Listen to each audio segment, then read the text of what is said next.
الحمد لله نحمده ونستعينه ونستغفره ونؤمن به ونتوكل عليه ونعوذ بالله من شرور أنفسنا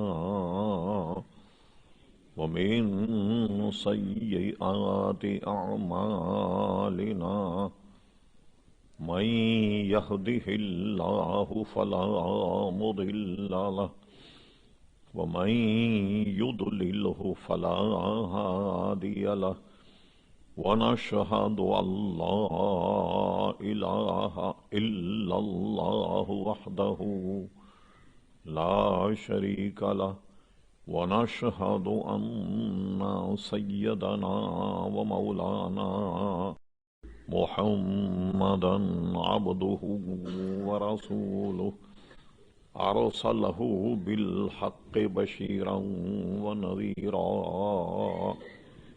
صلى الله تعالى على خير خلقه سيدنا محمد وآله وصحبه أجمعين أما بعد فأعوذ بالله من الشيطان الرجيم بسم الله الرحمن الرحيم كل نفس ذائقة الموت صدق الله مولانا العظيم وصدق رسوله النبي الكريم إن الله وملائكته يصلون على النبي يا أيها الذين آمنوا صلوا عليه وسلموا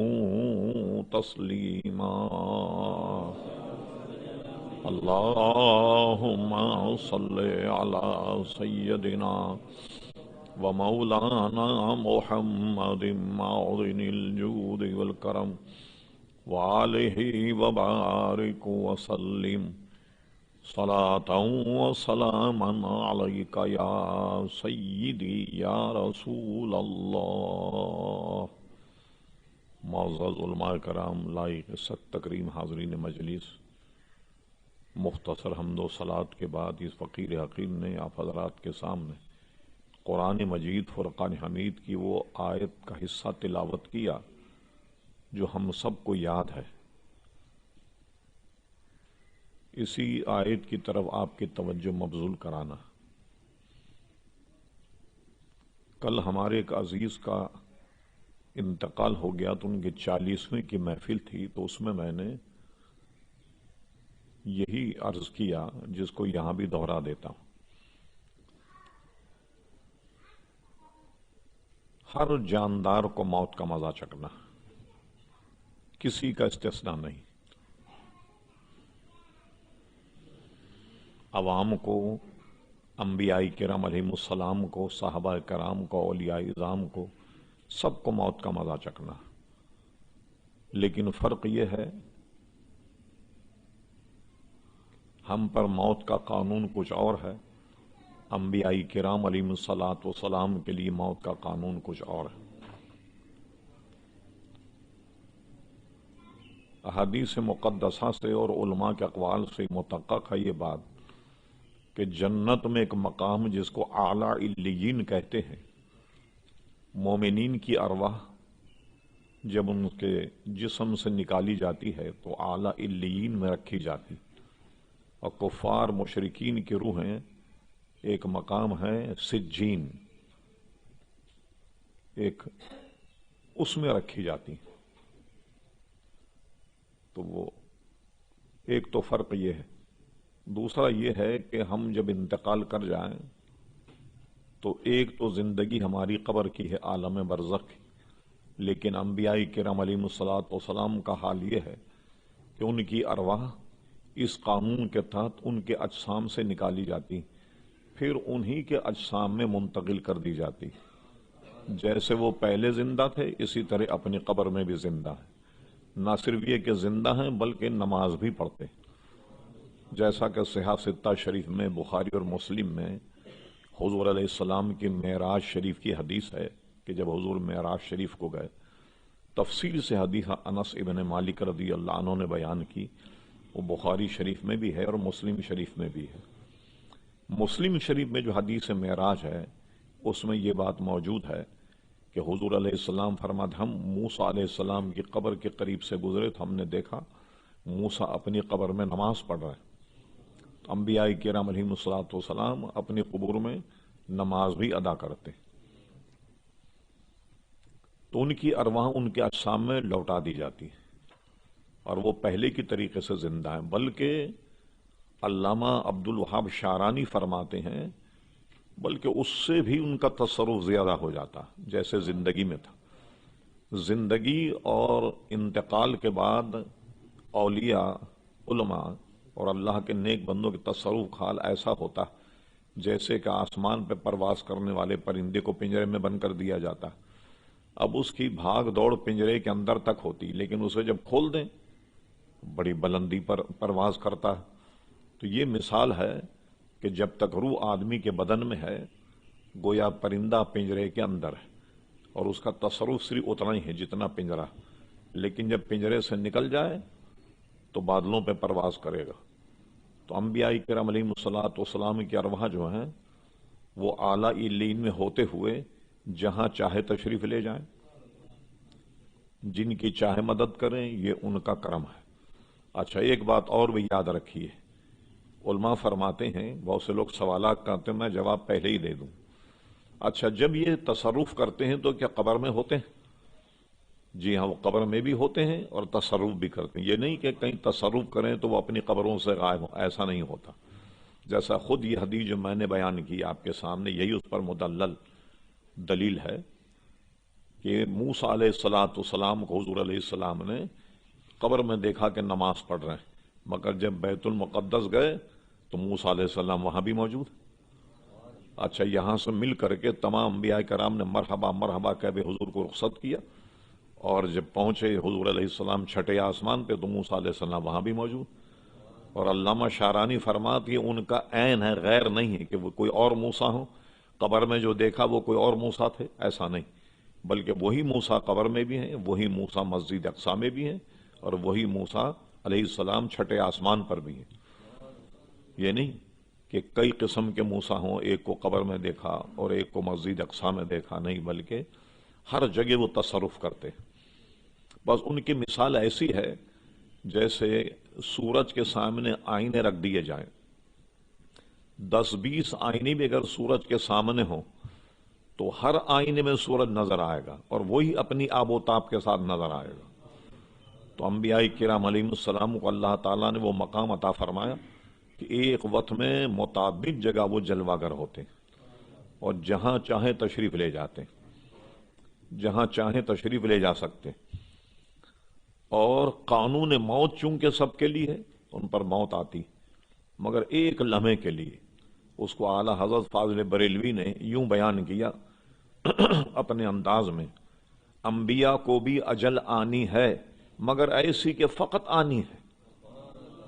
اس سے انداز لگائیے ان جملوں سے، انبیاء کو بھی اجل آنی ہے مگر ایسی کہ فقط آنی ہے، بس پھر اس آن کے بعد ان کی حیات مثل سابق وہی جسمانی، یہ سات گزرنے کے بعد میں وہ پھر اسی طریقے سے زندہ ہیں جیسے اپنی زندگی میں تھے وصال سے پہلے۔ حیدرآباد دکن کے بہت بڑے محدث گزرے ہیں حضرت علامہ ابو الحسنات عبداللہ شاہ صاحب رحمۃ اللہ تعالی علیہ، نقش بندی سلسلے میں وہ بیت تھے اور نقش بندی سلسلے میں بیت کرتے تھے، بہت بڑے محدث تھے۔ حیدرآباد دکن کے ایک بہت بڑے امام گزرے ہیں شیخ الاسلام حضرت اللہ مولانا انوار اللہ خان صاحب، یہ خطابی خان تھے اور فاروقی تھے، یہ سب سے بڑے علامہ یہ گزرے حیدرآباد دکن، ان کے شاگرد تھے عبداللہ شاہ صاحب رحمۃ اللہ تعالی علیہ۔ انہوں نے بڑی ضخیم کتاب لکھی ہے 5 جلدوں میں، الزجاجہ، بالکل مشکات شریف کی طرح، جیسے صاحب مشکات نے حدیثیں امام شافعی کے مذہب پہ جمع کی، اور محدث دکن علامہ عبداللہ شاہ صاحب نے اپنی پوری کتاب میں جو حدیثیں حنفی مذہب کی تقویت کے لیے ہیں وہ ساری حدیثیں جمع کی الزجاجہ، وہ انٹرنیٹ پہ بھی آپ کو مل جائے گی، تقریباً لگ بھگ 5000 صفحات کے قریب وہ کتاب ہے۔ اور اس کتاب پر کچھ لوگوں نے پیش لفظ لکھے ہیں۔ جب ایک کتاب چھپ کر بازار میں آئی تو عبد الماجد دریابادی نے ایک خط لکھا اور وہ اس کتاب میں موجود ہے کہ اس کتاب کو پڑھنے سے ایسا لگتا ہے کہ امام اعظم ابو حنیفہ نے ایک محل بنایا، ایک گھر بنایا، اور ایک اینٹ اس میں خالی رہ گئی لگانے کی، وہ علامہ عبداللہ شاہ صاحب نے لگا کر کے قصر حنفی کی تکمیل فرما دی۔ تو وہ حنفی مذہب پر انہوں نے بے انتہا کام کیا۔ وہ اپنی کتاب زجاجہ میں ایک جگہ بہت شاندار بات کہی کہ ایمان کو تازہ کر، کہا جیسے حیات النبی کے مسئلے کو انہوں نے اپنے انداز میں یوں بیان کیا کہ جب حضور علیہ السلام کے وصال کا وقت آیا تو حضور کے جسم سے جو روح نکالی گئی تو فرشتے اسے لیے ہوئے سارے عالم میں گھومتے رہے، اسے کہاں رکھا جائے، کوئی مقام ایسا نہیں جس روح کے رکھنے کے لائق ہو، جنت کو کوئی مقام ایسا نہیں جہاں اس روح کو رکھا جائے۔ تو ساری کائنات گھومنے کے بعد حضور کی روح کو حضور کے جسم ہی میں رکھا کہ اس سے بہترین جگہ حضور کے روح کے رکھنے کے لیے کوئی نہیں۔ نعرہ تکبیر، نعرہ رسالت، قائل سنت۔ تو حضور کے جسم میں اس روح کو رکھ دیا گیا۔ تو حضور علیہ السلام حیات النبی، بلکہ تمام انبیاء کرام علیہ الصلوۃ والسلام حیات النبی۔ بعض حضرات اس میں دنیاوی اعتبار سے کچھ سقم نکالتے ہیں مگر وہ بالکل بیکار ہے۔ مثلا صاحب آپ کہتے ہیں کہ یہ اولیاء یہ زندہ ہیں، یہ بتائیے قبر میں تو کسی زندہ آدمی کو رکھا جائے تو کتنے گھنٹے زندہ رہے گا؟ چند گھنٹے زندہ رہے گا۔ وہ اگر تو زندہ ہیں تو آپ انہیں دفن کیوں کرتے؟ اور دفن کرنے کے بعد وہ کئی دن زندہ رہیں گے؟ جب انہیں ہوا نہیں ملے گی، پانی نہیں ملے گا تو کتنے دن زندہ رہیں گے؟ آپ کو سمجھنے میں غلطی ہو گئی۔ جو نظام جہاں ہے اللہ تبارک و تعالی اس میں اس کی کفایت کرتا ہے۔ آپ بتائیے ایک بچہ ماں کی پیٹ میں ہے، نہ اسے غذا مل رہی ہے، نہ اسے پانی مل رہا، نہ اسے ہوا بھی نہیں مل رہی اس کو، لیکن زندہ ہے یا نہیں؟ مثلا اونٹنی کے پیٹ میں بچہ ہے، اسے ہوا بھی مل رہی ہے اور وہ زندہ ہے۔ اگر اس کے اونٹ کے پیٹ کو کاٹ کر ان کو اونٹ کے پیٹ میں ڈال دیا جائے کتنے دن زندہ رہیں گے؟ وہ اللہ تبارک و تعالیٰ کا نظام ہے، جیسا وہاں کا ماحول اس کے مطابق اللہ تبارک و تعالیٰ انہیں عطا فرماتا ہے۔ اور بلکہ جیسے شہداء ہیں، فرمایا وَلَا تَقُولُوا لِمَنْ يُقْتَلُ فِي سَبِيلِ اللَّهِ أَمْوَاتٌ بَلْ أَحْيَاءٌ وَلَٰكِن لَّا تَشْعُرُونَ وَلَٰكِن لَّا يَشْعُرُونَ۔ جو اللہ کی راہ میں قتل کیے جائیں وہ زندہ ہیں، لیکن ان کی زندگی کا سمجھنے کا تمہیں شعور نہیں، تو اب بیکار ہے بحث کرنی۔ جب اللہ تعالیٰ فرماتا تم ان کی زندگی سمجھ ہی نہیں پاتے، شعور ہی نہیں تمہیں، تو کیسے سمجھیں گے آپ؟ اور ایک جگہ فرمایا یرزقون، اور صرف یہی نہیں کہ وہ زندہ ہیں بلکہ اللہ کی طرف سے رزق بھی دیے جاتے ہیں۔ اب وہ کیسے رزق دیے جاتے ہیں یہ اللہ تبارک و تعالیٰ وہاں کے حال سے واقف ہے، تو ان کو رزق بھی دیتا ہے اللہ تبارک و تعالیٰ۔ اچھا اب شہید کون ہے؟ یہ بتائیے کہ کوئی بے دین بد مذہب کافر کسی نیک کام میں مر جائے کیا وہ شہید ہوگا؟ ہرگز شہید نہیں ہوگا۔ سب سے پہلے شہادت کے لیے تو ایمان شرط، ایمان جب تک نہیں ہوگا وہ اللہ کے راستے میں انتقال کر جائے یا مارا جائے تو وہ ہرگز شہید نہیں ہوگا۔ لیکن اب اس کا کیا کیا جائے؟ ہم جب کہتے ہیں تو لوگ کہتے ہیں آپ تو اختلافی کی بات کرتے ہیں۔ اب تو آپ نے دیکھا حال یہ ہے کہ کتے بھی شہید ہونے لگ گئے۔ جی اللہ تعالیٰ ان کی عقلوں کو سدھارے، سمجھے، کتے بھی شہید ہونے لگ گئے۔ اور یہ بات اب ڈھکی چھپی نہیں رہی۔ ہم جب کہتے ہیں تو لوگ کہتے ہیں بھائی تو مولانا تو اختلافی کی بات کرتے ہیں، اب تو کتوں کو شہید کر رہے۔ لیجیے آپ، یہ اتنا بڑا منصب آپ نے کتوں کو بھی دے دیا، کیا بات ہے۔ اور انہوں نے نام کس کا لیا؟ شیخ الہند محمود الحسن صاحب، بہت بڑے علامہ گزرے علماء دیوبند کے، ہندوستان میں دیوبند کے، ان کا نام لیا۔ وہ یہ کہتے تھے کہ اگر انگریز کے مقابلے میں کتا بھی مر جائے ہم اس کو شہید کہیں گے، اور اگر انگریز پر بھوکے تو ہم اس کو مجاہد کہیں گے۔ لیجیے صاحب، کتوں کا بھی مقام بڑھ گیا. اب اللہ تعالیٰ کرم فرمائے, الحمدللہ ہم اہل سنت و جماعت تو دیکھیے شروع سے چلے آ رہے ہیں, اور الحمدللہ ہم جانتے ہیں اولیاء کرام کا مقام کتنا ہے. شہداء, شہید کون ہے؟ بغیر ایمان کے کوئی آدمی شہید نہیں ہو سکتا. اچھا, یہ شہادت جو ہے حضور علیہ السلام کی شریعت پر چل کر اسے شہادت کا منصب ملا یا نہیں؟ اب ایک بات میں عرض کرتا ہوں آپ سے, کچھ نہریں ہیں جو سمندر سے آ رہی ہیں. نہروں میں اگر پانی ہے تو اس بات کی دلیل ہے کہ جہاں سے یہ نہریں آ رہی ہیں اس کا منبع اور مرکز جو سمندر ہے اس میں پانی ہے. اور نہریں اگر خالی ہوں تو سمندر بھی خالی ہوگا. یہ کیسی عجیب بات ہے کہ شہداء کو تو آپ کہتے ہیں کہ زندہ ہیں, اور یہ تو حضور علیہ الصلوۃ والسلام کے فیض سے زندہ ہیں, اور جو منبع ہے فیض کا مرکز وہ مر گئے. یہ کیسے ہو سکتا ہے؟ بلکہ یہ تک کہا کہ مر کر مٹی میں مل گئے. یہ کہا جہاں سے نہریں آ رہی ہیں اسی سمندر میں پانی نہ ہو تو نہروں میں پانی کہاں سے ہوگا جناب؟ یہ تو صحابہ کرام اور عام مسلمان حضور کی شریعت پر عمل کر کے حضور پر ایمان لا کر کے تو شہادت کا منصب پاتے ہیں, اور جو ان کا منبع اور مرکز ان کے غلامی میں شہادت حاصل ہوئی وہ خود مر کر مٹی میں مل جائے. یہ کیسی الٹی کھوپڑی کی بات.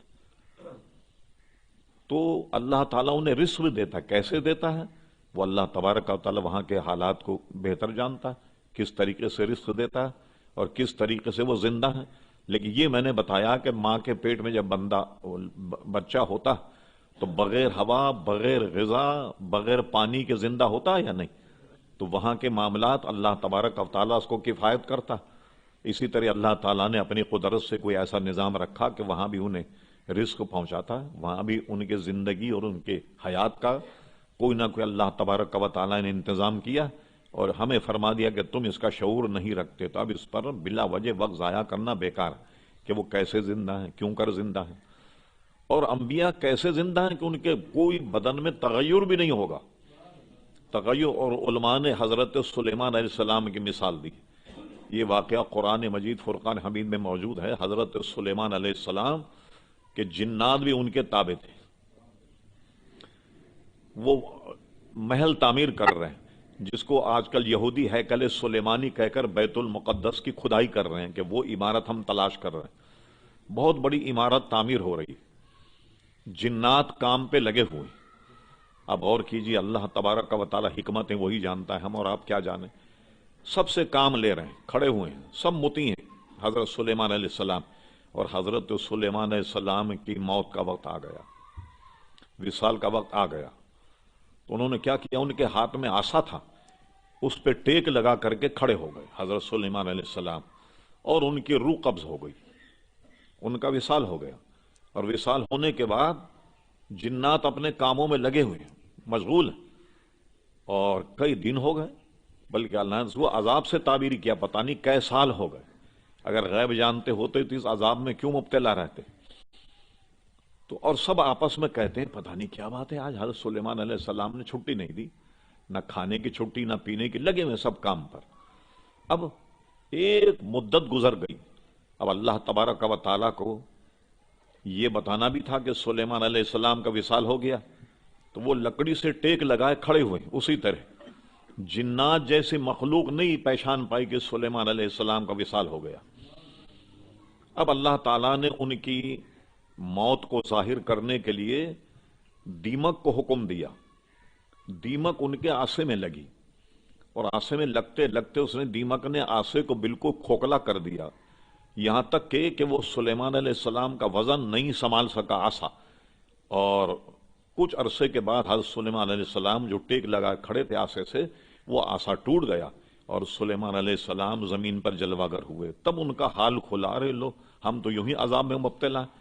حضرت سلیمان علیہ السلام تو وصال فرما گئے, لیکن شکل و صورت سے کوئی اس کا جنات نہیں سمجھ سکے کہ ان کا وصال ہو گیا. اب میں آپ سے پوچھتا ہوں, یہ بتائیے کہ ایک آدمی کتنے دن کھڑا رہے, تقریباً تمام موسم کا مقابلہ کرے گا تو اس کے کپڑے میلے ہوں گے یا نہیں؟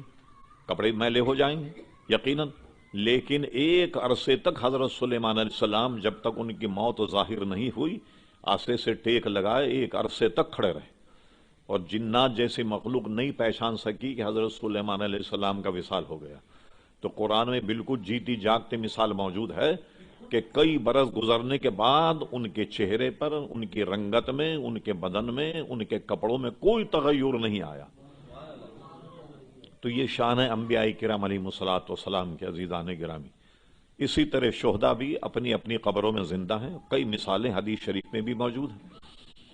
موتا امام مالک نے اس حدیث شریف کو لکھا کسی وجہ سے غالباً امیر معاویہ کے زمانے میں، یا یہ کہ پانی آ گیا شہداء احد کی قبروں میں، تو یہ طے ہوا بعض روایتوں میں کہ حضرت امیر معاویہ وہاں سے کوئی نہر گزارنا چاہتے تھے تو ان کی قبروں کو منتقل کیا۔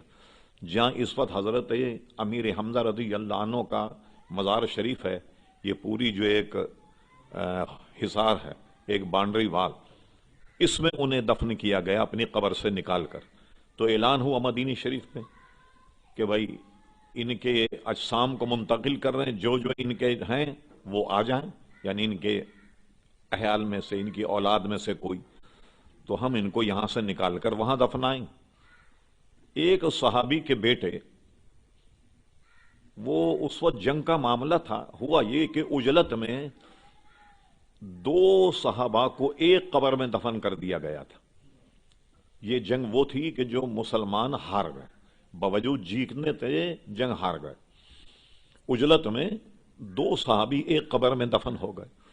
ان کے صاحبزادے نے یہ معاملہ مناسب سمجھا کہ چلیں اپنے والد کو نکال کر الگ قبر میں دفن کر دیں۔ جب قبریں کھودی گئیں تو ایک صحابی، انہوں نے ایسے کمر سے ہاتھ لگایا ہوا تھا، دیکھنے والے یہ سمجھے کہ عجلت میں ان کے ہاتھ پیر سیدھا کرنا رہ گیا ہوگا، تو کمر پر ہاتھ تھا اور اس سے نکالا ہاتھ کو، تو اس جگہ جہاں ان کا ہاتھ تھا تازہ خون وہاں سے نکلنے لگا، اور یہ ہاتھ خود بخود پھر وہیں چلا گیا۔ اور یاد رہے آپ کو کہ موطا امام مالک جو ہے یہ اولین کتابیں جو ہیں حدیث کی، ان کتابوں میں سے ایک کتاب ہے، اس کو کوئی جھٹلا نہیں سکتا، اس روایت کو نہ اس کتاب کو۔ ہاتھ ان کا پھر وہیں چلا گیا جہاں سے ان کو کھینچا گیا تھا ہاتھ کو، اسی طریقے سے، اور پھر اس کے بعد انہیں الگ قبر میں دفنایا گیا۔ اور اس قسم کے سینکڑوں واقعات صحابہ کرام کے دور میں ہوئے، خلفاء راشدین کے دور میں ہوئے، اور اس کے بعد بھی۔ اور آپ کو یاد ہوگا کہ عراق میں دریائے دجلہ کے کنارے 2 مزارات تھے، ایک تھے حضرت حذیفہ ابن یمان اور ایک تھے غالباً حضرت عبداللہ ابن جابر۔ اس وقت کا بادشاہ تھا جس کو شاہ فیصل اول کہتے تھے۔ یہ شاہ فیصل جو سعودی عرب کا تھا، اس کو شاہ فیصل دوم کہتے ہیں۔ وہ پہلا بادشاہ تھا جس کو شاہ فیصل کہتے تھے عراق کا۔ شاہ فیصل اول کے خواب میں وہ صحابہ آئے اور انہوں نے کہا کہ ہماری قبریں یہاں سے منتقل کر دو، ہمارے اجسام، ہماری قبر میں پانی آ گیا۔ انہوں نے علماء کرام کو بلایا اور فتوے لیے۔ یہ خبر ہندوستان وغیرہ کے بے شمار اخباروں کا، دنیا بھر میں اس خبر کا ایسا چرچا ہوا کہ اب یہ تاریخ طے کرنا پر مشکل ہو گئی کہ انہیں کس تاریخ کو نکال کر کے قبر میں رکھا جائے۔ تو بادشاہ نے اور ان کے مصاحبین نے یہ طے کیا کہ حج کا موسم قریب آ رہا، حج ہونے کے بعد کی کوئی تاریخ رکھی جائے تاکہ تمام لوگ ان کے جنازے میں شرکت کر لیں۔ وہ تاریخ رکھی گئی اور علماء نے فتویٰ دیا اب ان کے اجسام کو یہاں سے منتقل کر دیا جائے، شرعاً کوئی حرج نہیں۔ علماء سے فتوے لینے کے بعد یہ کام ہوا، اور پہلے تو یہ کیا کہ دیکھیں ان کی قبر میں پانی ہے بھی یا نہیں۔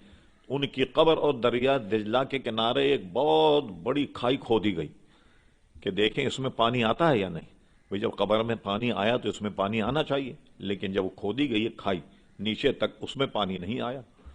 لوگ سمجھے نہیں کیا مسئلہ ہوا، یہاں جب پانی نہیں ہے راستے میں تو قبر میں پانی کیسے آ گیا۔ لیکن بہرحال یہ طے ہوئی ایک تاریخ حج کے بعد کی۔ اس وقت تک یہ ٹیکنالوجی آ گئی تھی ویڈیو کی اور اسکرین والی۔ ایک جرمنی کمپنی نے کیا کیا کہ 15 فٹ کی اسکرین لگائی، کیونکہ خطرہ یہ تھا کہ 150 آدمی کہیں مر نہیں جائیں، ہر ایک آدمی ایک کے اوپر چڑھا جا رہا تھا۔ انہوں نے کہا کہ یہاں کیمرہ لگا کر یہ ساری جو چیز ہے وہ اسکرین پر بتائی جائے۔ تاکہ لوگ مرنے سے بچ جائیں۔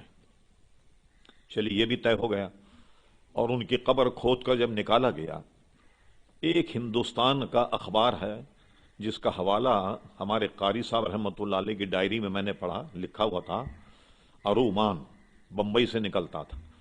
اس کی خبر یہ تھی کہ جب ان کو نکالا گیا، ان کے قبر سلامت تھے، اور ایسے کھینچنے سے قبر جو کفن جو ہے وہ پھٹ جاتا تھا۔ اور ایک خاص بات اس اخبار میں یہ تھی کہ جب ان کو نکالا گیا تو یہ بھی لکھا کہ ایک صاحب کی داڑھی سفید تھی اور ایک صاحب کی داڑھی سیاہ تھی۔ جن کی داڑھی سفید تھی وہ عمر رسید صحابی تھے، حضور کے رازدار صحابی حضرت حذیفہ ابن یمان رضی اللہ عنہ۔ کئی حدیثیں حضرت حذیفہ ابن یمان سے مروی۔ بلکہ جس وقت منافقین نے حضور کے علم پر طعن کیا کہ تم کہتے ہو نبی علیہ السلام کو تمہارے غیب کا علم ہوتا، دیکھو ہم تو رات دن ان کے پاس بیٹھتے ہیں، انہیں تو پتہ ہی نہیں لگتا کہ ہم منافق ہیں۔ یہ بات حضور تک پہنچ گئی تو کتاب الفتن من مشکاۃ شریف میں حضرت عمر فاروق رضی اللہ عنہ فرماتے ہیں، حضور ممبر شریف پر چڑھے اور فرمایا لوگ میرے علم کے بارے میں ٹھٹا تمسخر کرتے ہیں، پوچھو مجھ سے جو پوچھنا چاہتے ہو۔ قیامت تک کے حالات حضور علیہ السلام نے ممبر شریف پر کھڑے ہو کر بیان کر دیے۔ ظہر کا نماز کا وقت تھا، ظہر کی نماز پڑھائی اور پھر اس کے بعد ممبر شریف پر چڑھ گئے، پھر اس کے بعد احوال بیان کرنا شروع کر دیے۔ قیامت تک کے حالات حضور نے بیان فرمایا۔ راوی کہتے ہیں جس نے جتنا زیادہ یاد رکھا وہ زیادہ علم والا، جو بھول گیا وہ بھول گیا۔ مگر جب کوئی واقعہ رونما ہوتا تو ہمیں یاد آ جاتا کہ یہ بات تو حضور نے فلاں موقع پہ ہم سے ارشاد فرما دی تھی۔ جب واقعے کو دیکھتے تو حضور کی وہ بات انہیں یاد آ جاتی۔ تو پھر ملا علی قاری کی شرح میں لکھا مشکات میں اس طرح انگلی سے اشارہ کر کے انہوں نے فرمایا فلاں بن فلاں اٹھ نکل مسجد سے، تو منافق ہے۔ جو کہتے تھے نا حضور منافق نے علم نہیں رکھتے، ایک ایک کا نام لے کر اسے اٹھایا، اٹھانے بعد مسجد سے باہر کر دیا، نکال دیا مسجد سے۔ نکالنے کے بعد پھر وہ ہوا کہ انہوں نے مسجد درار بنائی۔ انہی لوگوں نے مسجد درار بنائی جسے حضور علیہ السلام نے جلا دیا اور اس کو گرا کر کے اس کو مسمار کر دیا۔ انہوں نے بنائی تھی مسجد فتنہ پیدا کرنے کے لیے کہ لوگوں کو مسجد نبوی سے روک کر یہاں بھیجا جائے۔ اس طریقے کا فتنہ انہوں نے کھڑا کیا تو حضور نے اسے آگ لگوا دی۔ تو پھر حضور نے کیا کیا، ہو سکتا کبھی ضرورت پڑ جائے، ایک پوری منافقین کی لسٹ بنا کر حضرت حذیفہ ابن یمان کو دے دی تھی، کوئی آئندہ گڑبڑ کرے تو یہ ہے منافقین کی جماعت پورے۔ تو لوگ ان کے پاس آن کر کے خوف خدا کی وجہ سے، تواضع تھا یہ، حقیقت نہیں، ان سے پوچھتے بھئی ہمارا نام تو لسٹ میں نہیں ہے؟ وہ کہتے نہیں الحمدللہ آپ کا نام لسٹ میں نہیں ہے، تو حضور نے دے دی ہمیں ایک لسٹ بنا کر کے تاکہ کوئی گڑبڑ نہیں کرے، اور کوئی اگر چیلنج کرے تو ہم بتا دیں گے تیرا نام تو منافقین کی لسٹ میں۔ تو یہ لسٹ بھی حضرت حذیفہ ابن یمان کے پاس تھی۔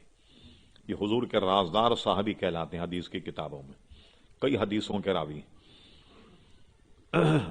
درود شریف اللہم صلی علی سیدنا محمد۔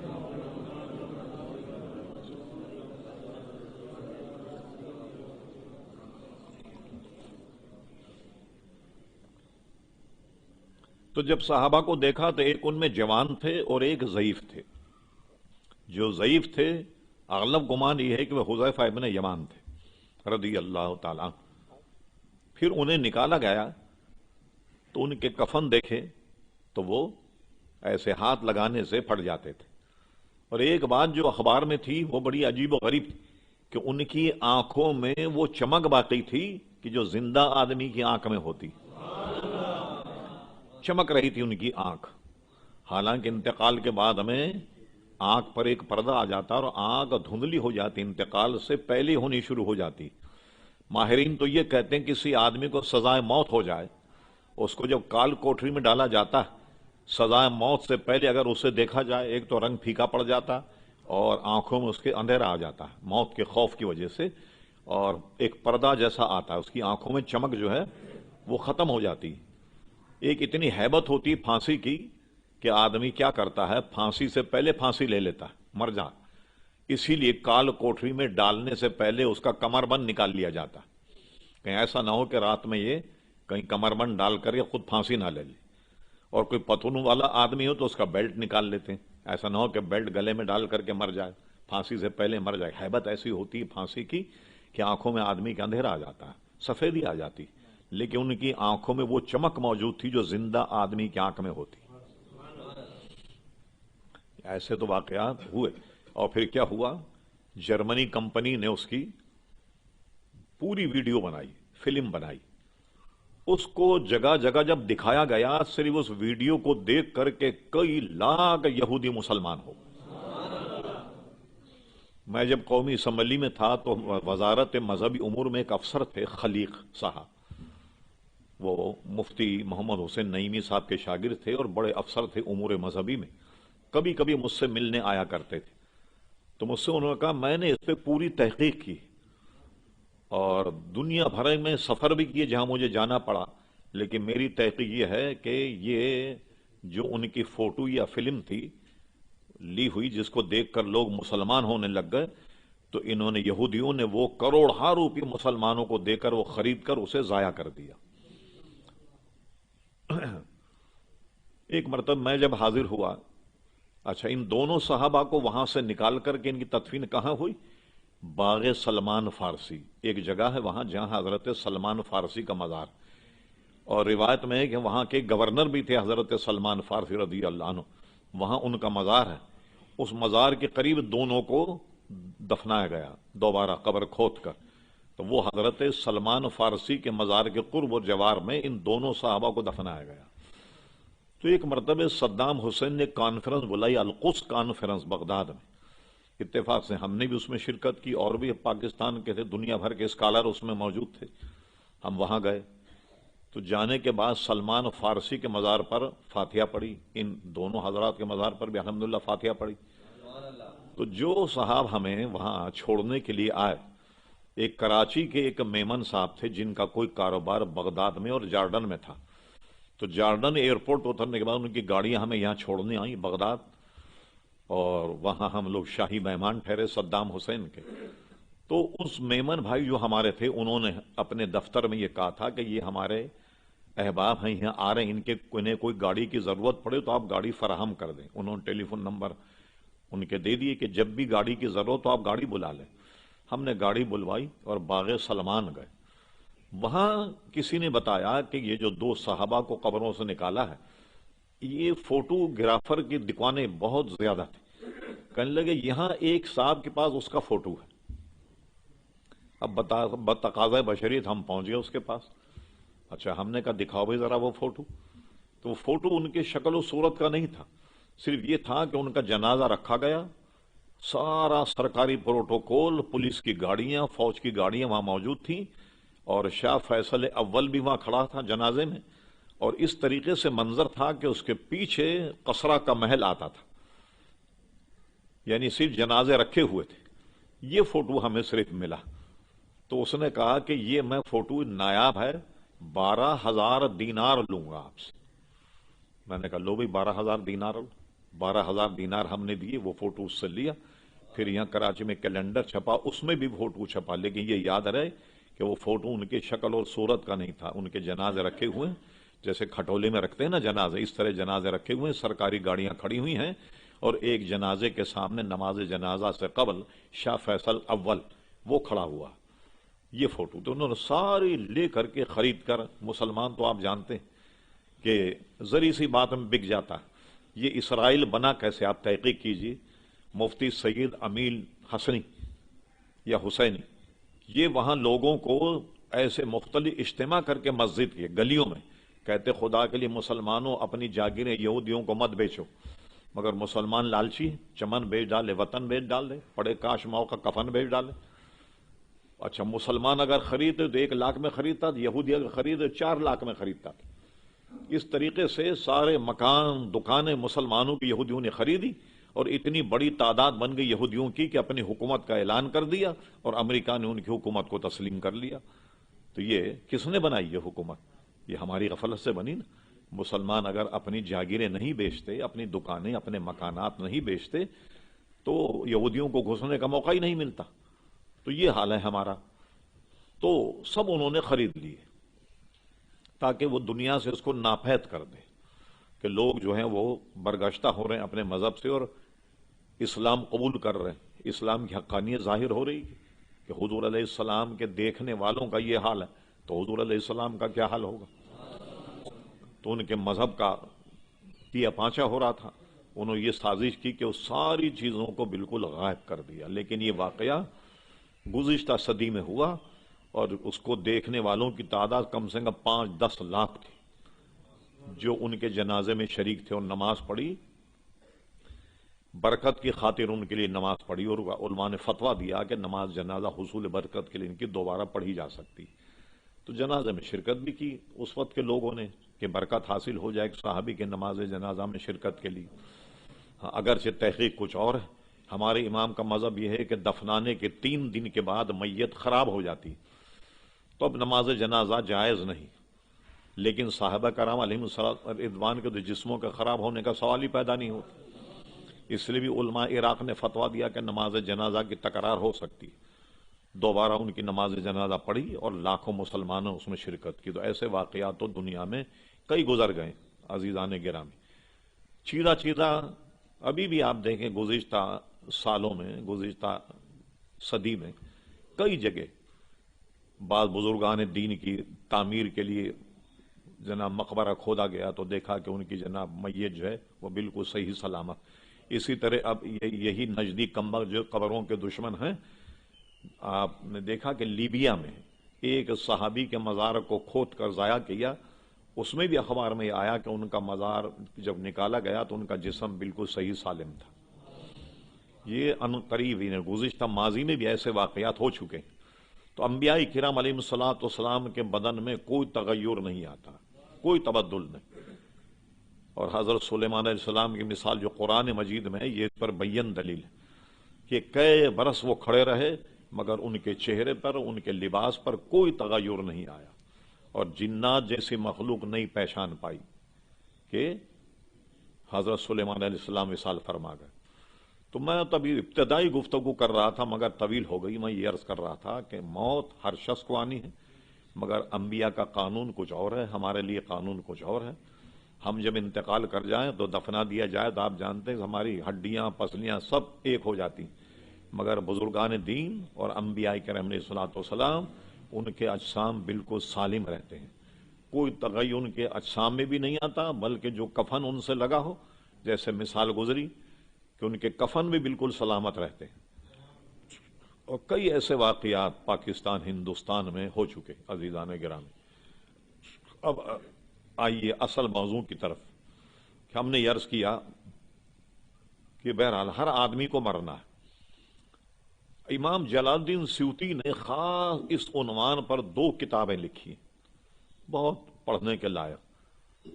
ایک کتاب جس کی تلخیص ہم بیان کر رہے ہیں شرح الصدور بشرح حال الموتى والقبور سے ہم اس مضمون کو لے رہے ہیں. موت ہے کیا؟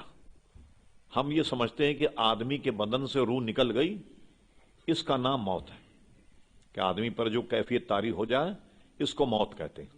اب آئیے چند احادیث مقدسہ یہ اس غرض سے کہ شاید ہمارے ذہن میں موت کا تصور ہو تو اپنی زندگی کو سدھارنے میں ہمیں مدد ملے.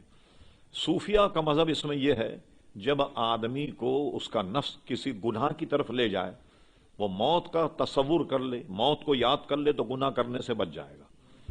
مگر وہ موت کا کون سا تصور ہے جو ہمارے ذہنوں میں ہاں بس ایک دن مرنا، کام سارے کرنے ہیں، ہاں ویسے پوچھو تو ایمان ہے ہاں ایک دن مرنا، ہاں ٹھیک ہے، لیکن کام سارے ہونے ہیں جو ناجائز ہوں حرام ہوں جو بھی ہوں وہ سب آپ اپنی آنکھوں سے دیکھ ہی رہے ہیں.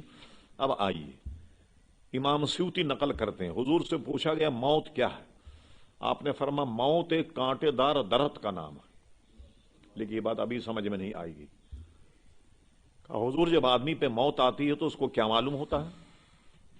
تو امام سیوطی لکھتے ہیں کہ ایسا معلوم ہوتا ہے ایک درخت ہے کانٹے دار اور وہ آدمی کے بدن میں گھسا ہوا، اس کی رگ میں، پے میں، اس کی گوشت میں، ہڈیوں میں وہ گھسا ہوا درخت. اور جب موت آتی ہے تو ایسا معلوم ہوتا ہے کوئی طاقتور آدمی سرہانے سے اسے بدن میں سے نکال رہا، کھینچ رہا. اب غور فرمائیے آج کل تو ہمارے یہاں جنگل نہیں، روڈ بن گئے، جوتے بھی ہر ایک کے پیر میں ہیں. دیہات کے ماحول میں اب بھی آپ جائیں کوئی کانٹا پیر میں چپ جائے اس کو نکالا جائے، اچھا بھلا جسیم آدمی جو ہے اف نکل جاتی ہے اس کے منہ سے جب کانٹا نکالا جائے اور پورا بدن کانٹے دار اس کے درخت میں گھسا ہو اور اسے نکالا جائے کتنی تکلیف ہوگی. اسی لیے حدیث شریف ایک اور امام سیوطی نقل فرمائی 150 تلواریں کسی آدمی کو ماری جائیں فرماتے ہیں وہ تکلیف کم ہے موت کی تکلیف اس سے بھی زیادہ. اور ایک روایت یہ کہ 1000 تلواروں کے وار کسی پہ کیے جائیں وہ تکلیف کم ہے لیکن موت اس سے بھی زیادہ. موت کی اذیت جو ہے وہ اس سے بھی زیادہ اذیت ناک ہے. کتنی اذیت کا معاملہ ہے. اللہ تبارک و تعالی محفوظ فرمائے اور اس منزل کو اللہ تبارک و تعالی آسان فرمائے. وہ بھی انشاءاللہ ہم عرض کریں گے. تو بہت کٹھن یہ منزل ہے اور عین اس موقع پہ شیطان بھی آ جاتا ہے آدمی کے ایمان کو چھیننے کے لیے. بڑے بڑے مناظروں کو شکست دے دیتا ہے. بھائی اس سے بڑھ کر کون سا عالم.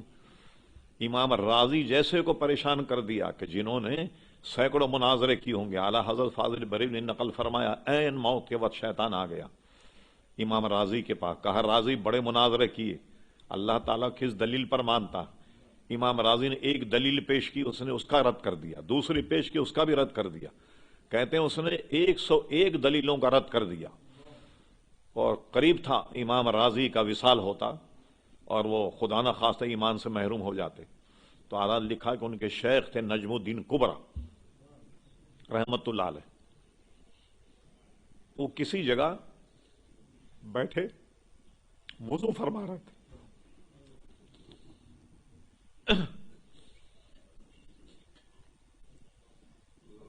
اپنے مرید کے کیفیت کو دیکھ لیا. انہوں نے وضو کا لوٹا پھینکا. نعرہ تکبیر، نعرہ رسالت. انہوں نے کہا راضی یوں نہیں کہتا. یہ کیوں نہیں کہتا میں خدا کو بغیر دلیل کے مانتا. امام راضی نے یہ کہا تو بھاگا شیطان. یہ بھی کٹھن منزل. یہ بھی بغیر حضور کے صدقے کے ممکن نہیں. درود شریف اللہم صلی علی سیدنا محمد ماؤد الجود والکرم علی بارک وسلم. این اس موقع پر ایمان چھیننے کی کوشش کرتا. کئی مرحلے ہیں موت کے. صرف یہ نہیں کہ ذہن میں خالی بسالوں کے لیے موت ہے بس مرنا ہے. نہیں یہ منظر سامنے ہو تاکہ اللہ اس کے رسول کے احکامات کے مطابق زندگی گزارے. اچھا یہ دیکھیے کوئی بہت بڑا آدمی اگر آئے تو پہلے اس کا پیغام آتا ہے. ایک آدمی پیغام لے کر آتا ہے کہ فلاں صاحب آپ سے ملنے آنے والے. کوئی بڑے آدمی ہو صدر ہو وزیر اعظم ہو ان کا پیغام پہلے آتا. جیسا آپ نے دیکھا کبھی وزیر اعظم یا صدر گزرے خدا نہ خواستہ اگر ہمیں دیکھنے کا موقع مل جائے وہ دیکھیے کیسی آوازیں کتے بلی کی آوازیں نکالتے ہوئے گاڑیاں جاتی ہیں. وہ اعلان ہوتا ہے کہ ابھی آ رہے ہیں صاحب پیچھے. ہوتا اعلان یا نہیں. امام سیوطی کہتے ہیں ملک الموت سے پوچھا گیا کہ اتنا بڑا تم پیغام لے کے آتے ہو کوئی اپنا قاصد نہیں بھیجتے پہلے کہ آدمی جو ہے وہ سمجھ جائے کہ موت آنے والی. ان کا ہاں میرے 3 قاصد آتی ہیں میرے آنے سے پہلے. وہ 3 قاصد کون ہیں؟ فرما ایک تو کان کی آواز متغیر ہو جاتی ہے سنائی کم دینے لگتا. جب آدمی زیادہ بوڑھا ہو جائے موت کے قریب پہنچے تو آپ دیکھا کان کی سماعت جاتی رہتی ہے. ایک تو میرا قاصد یہ ہے اور دوسرا قاصد یہ ہے کہ آنکھوں کی بینائی میں بھی فرق پڑ جاتا ہے اور تیسرا قاصد یہ ہے کہ آدمی کے بال سفید ہو جاتے ہیں. یہ علامات جب پائی جائیں تو سمجھ لیں کہ موت کا قاصد آ گیا. اب آدمی کو سدھر جانا چاہیے لیکن آپ نے دیکھا کہ اس کے باوجود لوگ نہیں سدھرتے. ہاں بستر مرگ پر پڑے ہوئے لیکن توبہ کی توفیق نہیں ملتی اور اپنے کام جاری رہتے ہیں. ہمیں یہ قاصدوں کو دیکھنا چاہیے کہ اب موت آنے والی. یہ 3 قاصد تو آ گئے کئی آ گئے ہمارے پاس آپ کے پاس 2 کم سے کم تو ہے نا. بال سفید ہو گئے تو ایک قاصد تو آ گیا کہ اب آنے والے ملک الموت. اب اپنی زندگی کو سنوارنے کی کوشش کریں. غرض یہ کہ موت اتنی دردناک ہے اور اس منزل سے وہی آدمی گزرے گا کہ جس پر اللہ کا فضل ہو اور پیارے مصطفیٰ صلی اللہ علیہ وسلم کا کرم. ایک سوال یہ بھی کیا گیا امام سیوطی کہتے ہیں کہ آدمی کے دانت میں درد ہو تو رات بھر چلاتا رہتا. گھر والے پریشان ہو جاتے ہیں. سر میں درد ہو جائے پورے محلے کو سر پہ اٹھا لیتا. یہ کیا بات ہے؟ ہم دیکھتے ہیں کہ آدمی جب مرتا ہے تو چپ چاپ لیٹا ہوا اور ہم دیکھ رہے ہیں کہ ایک دو ہچکی آئی اور آدمی چلا گیا. کسی آدمی کو جان کنی کے وقت اگر آپ دیکھیں تو کیا محسوس ہوتا؟ تڑپتا پھڑکتا ہوا نظر نہیں آتا آپ کو؟ چپ چاپ لیٹا ہوا. اس کا جواب یہ دیا گیا ہے کہ اس کو چاروں طرف سے فرشتے پکڑ لیتے ہیں، جکڑ لیتے ہیں. درد تو اس کو بھی ہوتا ہے، تکلیف ہوتی ہے، مگر فرشتے پکڑنے کی وجہ سے ہل جل نہیں سکتا وہ آدمی. اچھا، اب یہ تو ساری باتیں ذہن میں رکھیے.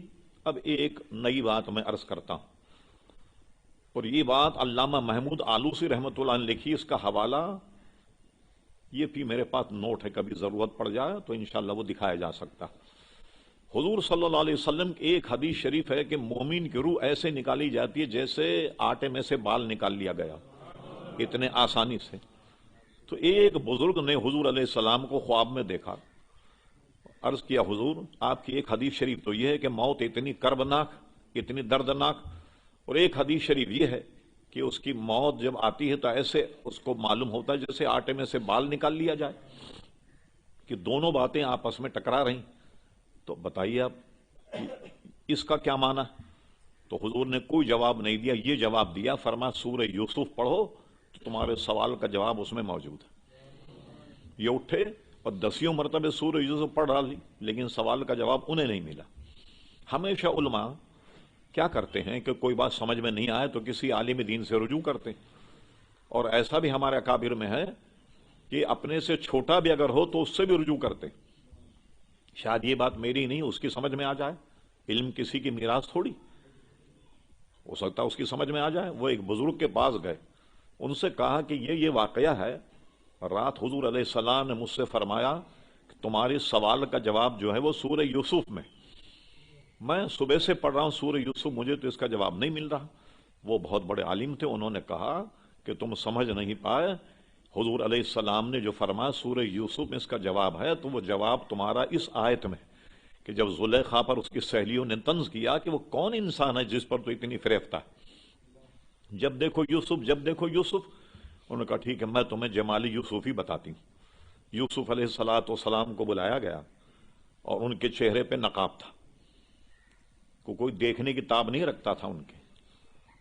اب کیا کیا، خواتین جو تھی ان کی سہیلیاں جو اس پر طنز کرتی تھی، ان کے ہاتھ میں پھل دیا اور ایک ہاتھ میں چھری دی اور کہا کہ یوسف علیہ السلام کے جمال کو ہم بے نقاب کرتے ہیں اور تم یہ پھل کاٹنا. اکثر نے لکھا کہ ان کے ہاتھ میں لیمو تھے، ایک ہاتھ میں لیمو اور ایک ہاتھ میں چھری. اور یوسف علیہ السلام کا چہرہ بے نقاب کیا، انہوں نے کہا اب ان کو دیکھو اور اب یہ لیمو کاٹو. چنانچہ ان کے دیکھ کر یوسف علیہ السلام کا حسن و جمال اتنا غالب آ گیا ان خواتین کے عقلوں پر کہ انہوں نے جب لیمو کاٹے، لیمو کاٹنے کے بعد انگلیاں کاٹنے لگ گئیں اپنی. کیا انگلی کاٹنے میں تکلیف نہیں ہوتی؟ مگر انہیں تکلیف نہیں ہو رہی تھی. جمال یوسف میں اتنے مستغرق ہو گئیں کہ ان کو تکلیف کا احساس ہی نہیں ہوا. اور لیمو کاٹنے کے بعد انگلیاں کاٹنے لگیں اور دیکھ کر کہنے لگے اوفو، یہ تو آدمی نہیں، یہ تو کوئی فرشتہ لگتا ہے آسمان سے اتر کر آ گیا. لیکن بات کو ان کو پتا تو یہ لگ گیا کہ یہ زلیخا کس بات کی عاشق ہے، کوئی حسن و جمال تو ہے یا نہیں. تو علامہ آلوسی نے لکھا بہت شاندار بات، اللہ تعالیٰ ان کی قبر کو رحمت و رضوان سے بھر دے. فرما دیکھیے تکلیف تو ہر آدمی کو مرتے وقت ہوگی، لیکن صحیح معنی میں حضور کی غلامی مرے تو مرتے وقت جلوہ پاک مصطفیٰ سامنے آ جاتا ہے.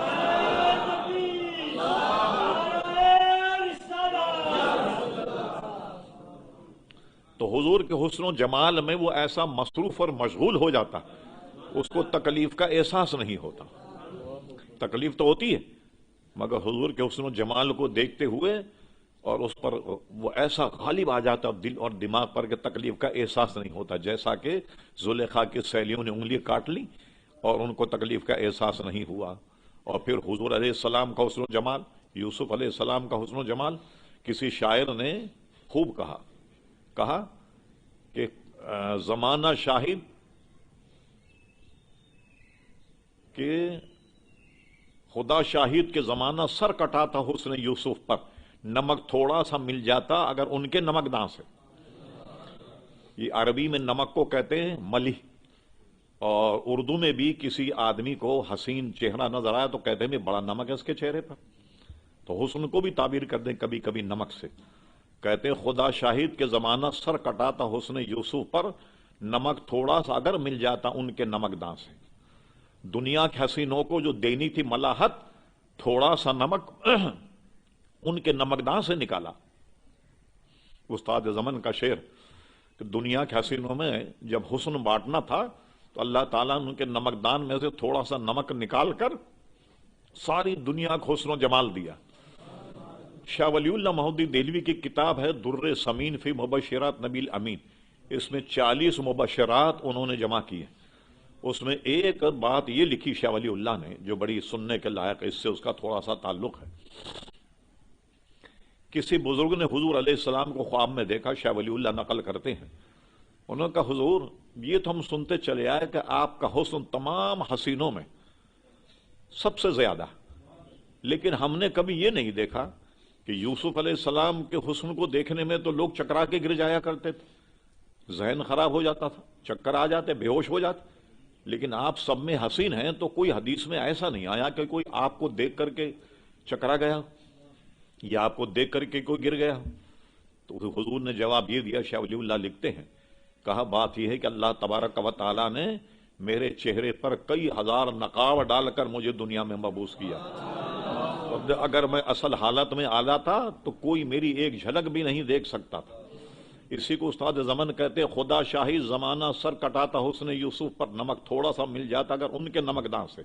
اور ایک جگہ فرماتے ہیں ایک جھلک دیکھنے کی تاب نہیں عالم کو، وہ اگر جلوہ کریں کون تماشائی؟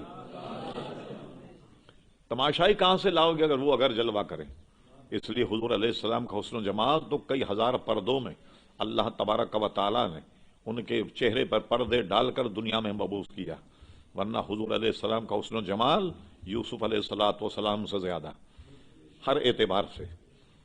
اور ایک مرتبہ مجھے کہیں سے ایک پرچہ ملا، صرف 4 صفحے کا تھا حضور کے حسن و جمال پر۔ اس پرچے کو دیکھ کر مجھے افسوس ہوا کہ مصنف نے حضور کے حسن و جمال کی تعریف کی اور صرف 4 ورق لکھے۔ اس وقت میں نے عزم کیا کہ میں حضور کے حسن و جمال پر کوئی کتاب لکھوں گا۔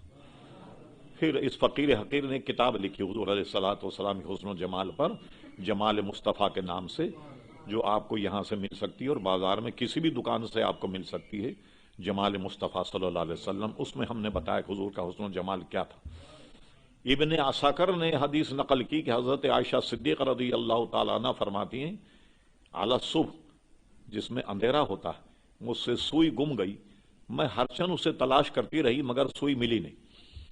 اچانک حضور تشریف لائے، جیسی آپ نے حجرے میں قدم رکھا تو حجرہ اتنا روشن ہو گیا کہ میں نے آپ کی روشنی میں سوئی کو تلاش کر لیا۔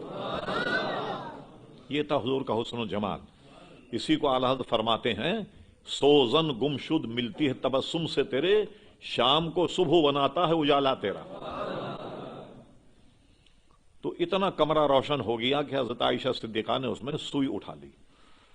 اچھا، تو بات یہاں چلی تھی کہ موت جب آتی ہے تو ایک بہت بڑا پیغام لے کر آتی ہے، تو اس کے قاصد پہلے آ جاتے ہیں، اور وہ قاصد یہ ہیں، نظر آدمی کی کمزور ہو جاتی ہے، سماعت کمزور ہو جاتی ہے، اور بال اس کے سفید ہوتے ہیں۔ یہ 3 قاصد ہیں جو آتے ہیں۔ تو ایک بات یہ بھی سمجھ میں آ گئی کہ مرتے وقت ہر آدمی کو تکلیف ہوتی ہے، اور یہ جو حدیث میں فرمایا کہ مومن کی روح ایسے نکالی جائے جیسے آٹے میں سے بال، تو وہ حضور علیہ السلام سامنے جب جلوہ گر ہو جائیں تو آدمی کو تکلیف کا احساس نہیں ہوتا، مگر یہ کب ہوگا؟ جب حضور کی غلامی کی جائے، حضور علیہ السلام کی اطاعت کی جائے، حضور کی فرما برداری کی جائے، تو آنے والی ہر منزل آسان، موت کے بعد قبر کی منزل یہ بھی آسان، اور قیامت کی منزل بھی آسان۔ اور وہ بھی میں 1-2 مثال دے دوں۔ آدمی جب قبر میں رکھا جائے تو ایک فرقہ ہے اپنے آپ کو مسلمان کہلاتا مگر عذاب قبر کا منکر ہے۔ تو محدثین ہمارے جانتے تھے کہ ایک وقت آئے گا کہ لوگ عذاب قبر کے منکر ہوں گے، اس لیے انہوں نے عذاب قبر پر اپنی اپنی کتابوں میں باب باندھا ہے۔ اس وقت ہم مشکاۃ شریف سے کچھ باتیں عرض کرتے ہیں کہ وہ یہ ہے کہ جب آدمی کا انتقال ہو تو اس کو جب قبر میں اتارا جاتا ہے تو سب جانتے ہیں کہ 3 سوال ہوتے ہیں۔ من ربو کا، تیرا رب کون ہے؟ وہ کہے گا ربی اللہ، میرا رب اللہ تبارک و تعالی۔ پھر پوچھا گا ماں دینوں کا، بتا تیرا دین کیا ہے؟ وہ کہے گا دین الاسلام، میرا دین اسلام۔ اب اس میں کامیاب ہو گیا، اس کے بعد پوچھے گا ما کنت تقول فی حق ھذا الرجل، حضور علیہ السلام ہر مرنے والے کی قبر میں جلوگر ہو جاتے، اور فرشتے پوچھتے ہیں بتا ان کے بارے میں تو کیا کہتا ہے؟ یہ ایک روایت ہے من حبیبوں کا، تو اپنا حبیب کس کو مانتا تھا؟ تو وہ کہے گا ہوا محمد صلی اللہ علیہ وسلم، وہ تو محمد ہیں صلی اللہ علیہ وسلم۔ تو مشکاۃ شریف میں ایک جگہ کئی حدیثیں ہیں، اس میں کہ یہ بھی فرشتے اس کو کہیں گے نم کنمت العروس، اے قبر والے اب تو ایسے سو جا قبر میں جیسے دلہن سوتی، قیامت تک تجھے سوائے تیرے محبوب کے کوئی نہیں جگائے گا، ایسے سو جا جیسے دلہن سوتی۔ یہ حضور علیہ السلام کا صدقہ ہے۔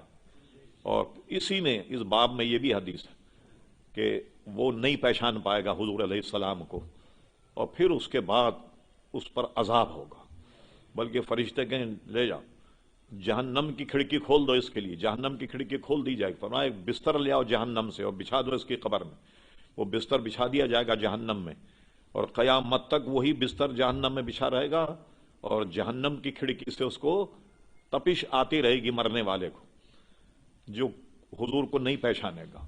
ایک بات میں پوچھتا ہوں، یہاں نوجوان بچے بیٹھے ہیں، آپ دیکھیے کہ کوئی کٹھن سے کٹھن امتحان پیپر آؤٹ ہو جائے، وہ اگر طلبہ کو مل جائے 100% آدمی کامیاب ہو جاتا ہے۔ کیوں صاحب؟ پیپر آؤٹ ہو جائے، سوالات سارے موجود ہیں، کل کیا سوال آنے والے ہیں، تو آدمی کامیاب ہو جاتا ہے۔ اور یہ تو ہمارے یہاں پاکستان میں عام ہے، پیپر آؤٹ ہو جاتا، بلکہ اب کی مرتبہ تو آپ نے دیکھا کہ لندن کا پیپر آؤٹ ہو گیا بھائی، ہاں او لیول کا پیپر آؤٹ ہو گیا، اور کا دوبارہ امتحان دو۔ پاکستان کے جتنے بھی وہ تھے اسکالر، وہ چیخ پڑے کہ بھائی یہ بچوں کے ساتھ یہ کیا زیادتی، پیپر آؤٹ ہوا تو آپ کی وجہ سے ہوا ہے، اس میں پاکستانی لڑکوں کا کیا قصور؟ اچھا پیپر آؤٹ ہو جائے تو امتحان کتنا آسان ہو جائے گا۔ اب یہاں دیکھیے پیپر آؤٹ ہو گیا ہے، قبر میں کیا پوچھا جائے گا؟ اس کے باوجود کوئی ناکام ہو جائے تو اس سے بڑھ کر کے کوئی خسارے میں ہوگا؟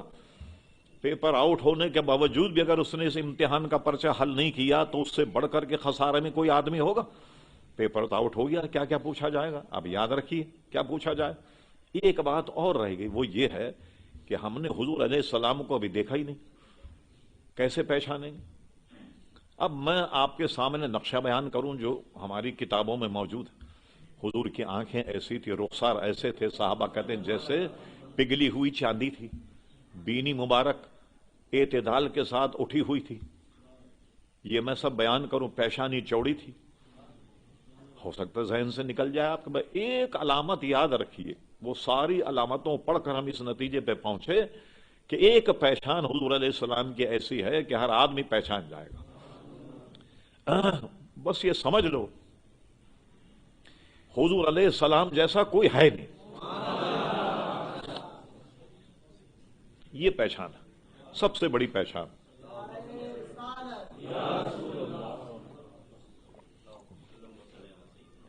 پھر اس کا سمری ہوگا نم کنمت العروس، اے قبر والے اب تو ایسے سو جا جیسے دلہن سوتی، قیامت تک کے لیے آرام سے وہ قبر میں سوتا رہے گا۔ یہ انعام کیا ہے؟ یہ حضور علیہ الصلوۃ والسلام پر ایمان لانا، ان کی غلامی، ان سے عشق اور محبت کا یہ انعام۔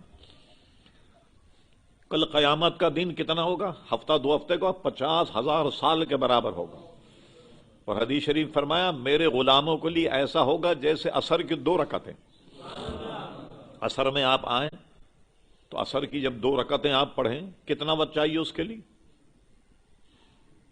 بھائی 5 منٹ لے لیں، 4 منٹ لے لیں، 8 منٹ لے لیں، بس اتنا وقت ہوگا، 50,000 سال کا دن گزر جائے گا۔ مگر وہ جو حضور کا غلام ہوگا، جو حضور کے دامن سے وابستہ ہوگا، اتنا بڑا عذاب کا دن جو ہے وہ ایسے جیسے عصر کی 2 رکعتیں۔ اب کتنا وقت لگتا ہے عصر کی 2 رکعتوں میں؟ یہاں میں 1-2 باتیں اپنی بیان کر دوں، ذرا موضوع سے ہٹ کے ہے۔ ہم کتنی دیر میں پڑھتے ہیں رکعتیں؟ اللہ اکبر! تراویح کو آپ دیکھیے، آپ ہر آدمی وہ مسجد تلاش کرتا ہے جہاں یعلمون و تعلمون کی تراویح ہوتی ہے، 20 منٹ میں ختم ہو جائے۔ ایک ہمارے جاننے والے انہوں نے علم ترا کیفا کی تراویح کا ریکارڈ قائم کیا 17 منٹ میں، 17 منٹ میں 20 رکعت تراویح اور وطر سمیت 17 منٹ میں۔ ایک نوجوان کو ہم نے دیکھا کہ بہت تیزی سے نماز پڑھ رہا تھا، اس کو بلا کر کے ہم نے سمجھایا کہ بھئی اتنا تیز نماز پڑھ رہے ہو؟ کہنے لے ہم نے بزرگ کہتے سنا ہے کہ نیک کام میں دیر نہیں کرنی چاہیے۔ وہ سجدے پہ سجدے کر رہا ہے. نماز اطمینان سے پڑھو بھائی. لیکن اتنا بڑا دن مسلمانوں کے لیے ایسے جیسے عصر کی 2 رکعتیں ہوں. کتنا بڑا انعام ہے یہ مسلمانوں کے لیے. مگر یہ سب جب ہے جب حضور کی غلامی، حضور کے دامن سے وابستہ ہو جاؤ، بس حضور سے محبت کرو، حضور اطاعت گزار ہو جاؤ. ساری منزلیں آسان ہیں. موت کی منزل بھی آسان ہے، قبر کی منزل بھی آسان ہے، قیامت کی منزل بھی آسان ہے، پل صراط کی منزل جو ہے وہ بھی عزیزان گرامی آسان. تو یہ ایک موت کا خاکہ ہمارے ذہن میں تھا جو ہم نے امام سیوطی کے حوالے سے بیان کیا. اسی لیے علماء فرماتے ہیں کہ جب آدمی گناہ کی طرف رغبت کرے تو موت کو یاد کرے تو رک جائے گا. اور یہ اطمینان کر لیں آپ کے موت آنی ضرور ہے، چاہے بلٹ پروف گاڑی ہو یا بم پروف گاڑی ہو. بلکہ سب سے پہلے ہم نے دیکھا کہ وہی مرے جن کے ساتھ گارڈ ہوتے ہیں. عام طور پر آپ نے دیکھا کوئی گاڑی جا رہی ہے، چلیے کوئی نہیں دیکھتا. اب بندوق کی نیالیاں نکلی ہوتی ہیں تو آدمی دیکھتا ہے بھائی کون جا رہا، کون سی بلا جا رہی، نہ دیکھنے والا بھی دیکھتا ہے اس کو. تو ابھی تک جتنے مرے سب گارڈ والے مرے. بم پروف گاڑیاں بھی چلی گئیں، بلٹ پروف گاڑیاں بھی چلی گئیں. اب موت پروف گاڑی لاؤ کہاں سے، وہ تلاش کرو. لیکن وہ گاڑی مل بھی گئی نا تب بھی موت آنی. کہیں بھی بیٹھ جاؤ، لوہے کی دیواروں کا گھر بنا کے بھی بیٹھ جاؤ تو موت آئے گی. اس لیے اس کو آنے کے لیے پھانٹک نہیں کھولنا پڑتا، نہ تالا کھولنا پڑتا، نہ چابی لگانی پڑتی، وہ آ جاتی. نظام اس کا ایسا ہے، اللہ تعالیٰ نے وہ اختیار دیا ہوا ہے حضرت ملک الموت کو کہ کتنے ہی آپ اندر بیٹھ جائیں، کہیں چلے جائیں، اور جہاں وقت ہے وہاں آنی ہے. یعنی یہ نہیں کہ اگر وقت ہے یہاں کا تو آپ کو موت کہیں اور آئے. وہ وقت بھی لکھا ہوا ہے، وقت اور جگہ، وہیں ٹھیک اس وقت میں موت آتی، اس سے مفر ہی نہیں. جب یہ اطمینان کر لو کہ اس سے مفر نہیں ہے، اس سے بھاگ نہیں سکتے، لہذا پہلے سے تیاری شروع کرو بھائی. حضرت ابراہیم ادھم کا واقعہ ہے کہ وہ جب کہیں ٹھہرتے لوگ ان سے ملنے کے لیے جاتے، جب مشہور ہو جاتے تو وہ چھوڑ دیتے اور ہمیشہ جنگل میں قیام کیا کرتے تھے. ایک مرتبہ جنگل میں قیام تھا، ایک شخص آیا. آنے کے بعد وہ کوئی سپاہی تھا. اس نے پوچھا بڑے صاحب آبادی کا راستہ کدھر ہے؟ وہ جنگل میں گھوم رہا تھا.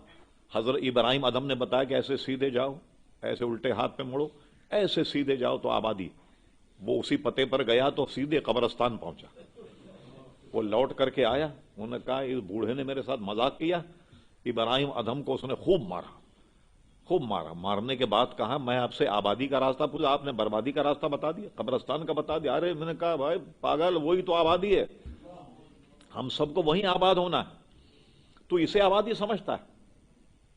سب یہ وہیں جا کر کے بسنے والی، یہ آبادی نہیں. حقیقت میں آبادی وہ بڑا متاثر ہوا تو کہنے لگا کچھ اور نصیحت کیجیے. فرمایا کہ میں نے کر تو دی نصیحت تجھے، یہ تو کہتا ہے تو میں اور نصیحت کر دیتا ہوں. انہوں نے کہا لیجیے. انہوں نے اور نصیحت کی جو ہمیں سمجھنے کے لیے بڑی آسانی سے اور بھی مددگار ہوگی. انہوں نے فرمایا کہ دیکھ کل قیامت میں اللہ تبارک و تعالیٰ تیری بدعمالی کی وجہ سے کہے فرید تو لے جاؤ اسے جہنم میں ڈال دو، اکڑ کے کھڑا ہو جانا. کہتا جاتا میں نہیں جاتا. انہوں نے کہا صاحب آپ جیسا بزرگ یہ مذاق کر رہا. انہوں نے کہا نہیں ڈر جانا. کہا نہیں جاتا. انہوں نے کہا فرید تو ٹانگیں پکڑ کے کھینچ کے ڈال دیں گے جہنم کے گھر. ہاں کہنے کوشش تو کرنا. انہوں نے کہا نہیں بیکار ہے. انہوں نے کہا جب جانتا ہے تو کہ کوشش تیری بیکار ہے اور تجھے جواب دینا ہوگا تو بتا کیا تیاری کی تم نے؟ کوئی تیاری کی اللہ تعالیٰ کے دربار میں کھڑے ہونے کی؟ اور اس کے بعد انہوں نے کہا اور کچھ نصیحت کیجیے. فرمایا قبر میں جب نکیرین آئے اور تجھ سے پوچھے من ربوں کا، دونوں کو باہر نکال دینا. کہنا جاؤ تمہارے سوالوں کو میرے پاس کوئی جواب نہیں. وہ ہنسنے لگا. کہا حضور ان کے قبروں میں نکال مار مار کے وہ تو بھوسا بھر دیں گے، وہ تو نکلیں گے تھوڑی نکالنے. کہنے لگے تجھے اطمینان ہے کہ تجھے جواب دینا ہوگا؟ جب تجھے یقین ہے کہ تجھے ان کا جواب دینا ہوگا تو ابھی سے تیاری شروع کر لے، کیونکہ اس سے بھاگ نہیں سکتا. ابھی سے تیاری کر کہ کیا جواب دینا ہے، کیا کیا معاملات ہیں. ابھی سے تیاری کر اور صاف ستھرا ہو کر کے قبر میں جا. یہ ایسی منزلیں جس سے مفر نہیں، آدمی بھاگ نہیں سکتا. یہ ان منزلوں سے اسے گزرنا. ہم نے حدیث کی کتابوں میں پڑھا حضرت عثمان غنی رضی اللہ عنہ قبر کو یاد کر کے بہت زیادہ روتے تھے. تو بعض لوگوں نے ان سے سوال کیا تو انہوں نے کہا اصل میں قبر جو ہے یہ پہلی منزل ہے آخرت. اگر اس میں اللہ تبارک و تعالیٰ اپنے بندے پہ کرم کر دے تو آنے والی جتنی منزلیں وہ سب کی سب آسان. اگر یہ منزل کٹھن ہو جائے تو اب سمجھ لو کہ آنے والی جتنی منزلیں سب کی سب کٹھن. تو ہمیشہ موت کو یاد رکھو اور برائیوں سے دور رہو اور وہ کام کرو جو موت سے لے کر قبر اور قبر سے لے کر حشر تک ہماری مدد کریں. وہ کیا ہے؟ وہ حضور علیہ السلام کی سچی پکی غلامی. اللہ تعالی ہم سب کو حضور کا سچا پکا غلام بنا دے.